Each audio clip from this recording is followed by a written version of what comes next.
But yeah, like graduate school was such an interesting, I don't even know what like clicked for me there, but something clicked where I was like, I don't feel like like the library program is, they keep talking about, oh, we're going to be leaders of the field or whatever. And then I don't feel like they were giving us the skill sets to actually do it. Um, so which is why I ended up applying also at UW for their like other master's program for public administration because I knew I had met someone who was already doing that and she was in her last year. So I talked with her about it and she was like, yeah, it's like much more rigorous. Like we have to do like statistics. We have to take econ classes. We're like, really going through it. There's like a whole management track.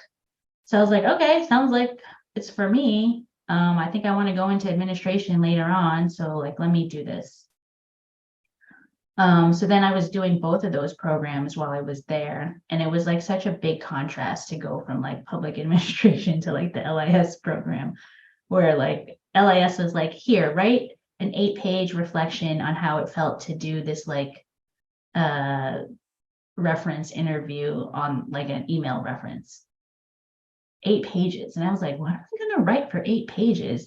And then the public administration degree was like, write a 2-page memo about like this particular case study and why or why not they should do it. Like, what are your recommendations?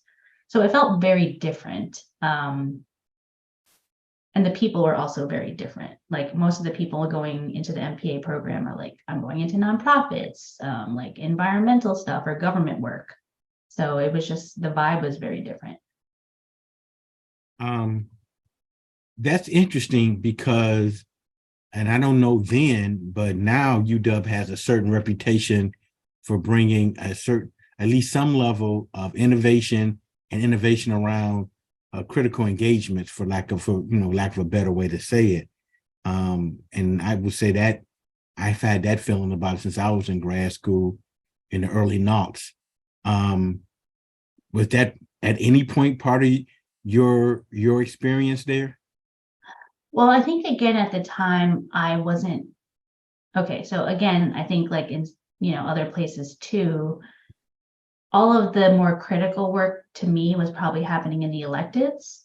And once I started doing the public administration degree, I just like didn't have time to take those types of electives. So my first year, I wasn't really thinking about that stuff because I still thought I was going into like public libraries. And I had a very different track for that.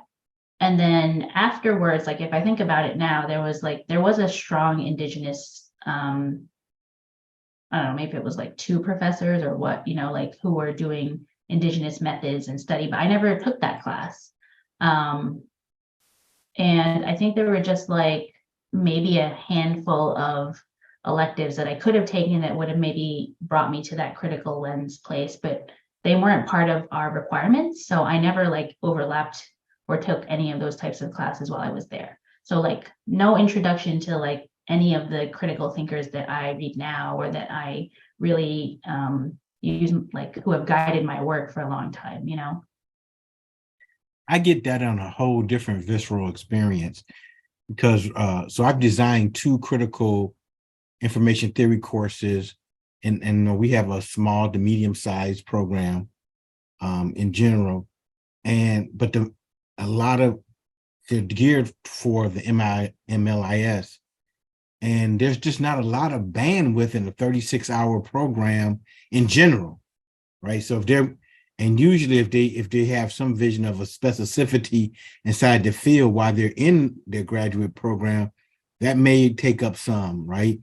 And most of us who are in library school, there's some that are like well off, but there ain't a whole lot of folks looking to stick around for 39 or 42 hours. It's 36 hours and I'll see you, give me my paper.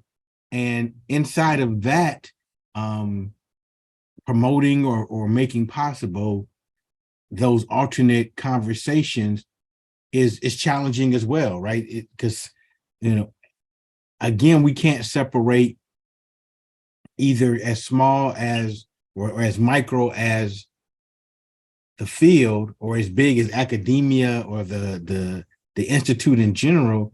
It sits on a business model, right? And it needs a certain amount of students in it. It needs to, Right. turn this and so what you bring up as far as, and a lot of folks who are in library school over the have been working folks. There have been, there's a part of our history where it was a great or a great profession for the housewife, blah, blah, blah. But as our economy and our societies have evolved, most of folks that are trying to get through this are found their way to it, but still got to work through, they got to, I don't know, eat, right, shelter. So again, that narrows down those opportunities for those critical. That doesn't alleviate or let off the hook, bringing that content to the curriculum as in some way if you're committed to it.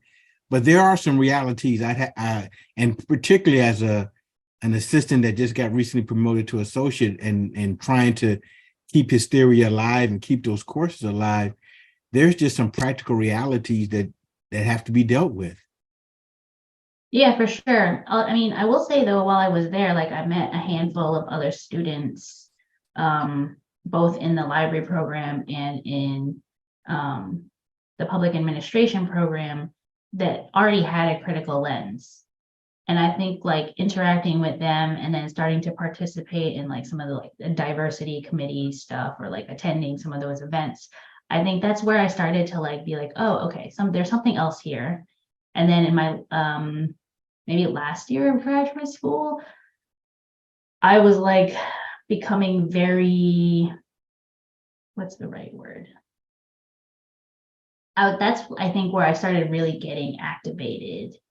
There was like some bullshit happening in our public admin program that they were just trying to like wait till we graduated and not have to deal with. Like it was bad enough that someone like me, who at the time was like slightly critical but also just like wanted to graduate and get out of there, like I had this class where the professor tried to like unpack, well, first we had this reading that seemed like it was from the 80s, like super basically telling marginalized people, hey, when someone like, not using these words at all, but if someone like, microaggresses you basically or does something shitty, racist, misogynistic, then you should just take a step back and then try to explain to them why that upset you or like what was wrong with that.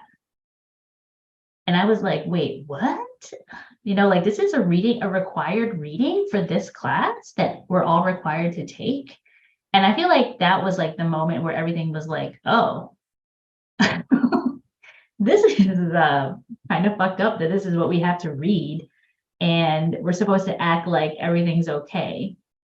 And then, and it wasn't just me who felt this. And so several of us, like, I think wrote, like they had a way of getting feedback from the class every session. So like, we put in our like feedback stuff like, something is wrong with this reading. Why is this something we have to read? And there's like no critical lens to how we read it. We just had to read it and accept that this is how things were.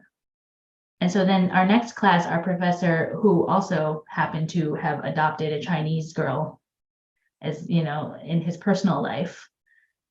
And he like came back and then he was like a straight white man who like had a Harvard degree, tried to like unpack his privilege in front of us. And it was so uncomfortable and so painful. And I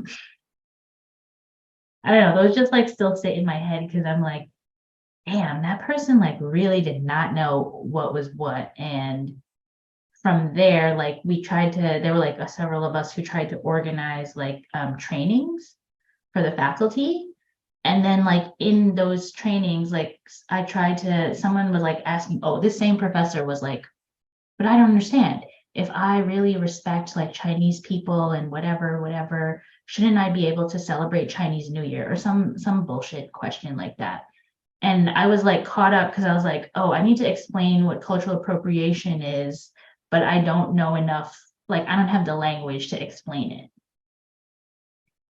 And I think like from there, and then my experience working in my like first full-time permanent position in Kansas, like really like that is what started my whole journey of like, oh, I need to like read outside of what I was told to read in, both my master's programs. Like there's something else I need and it's not this.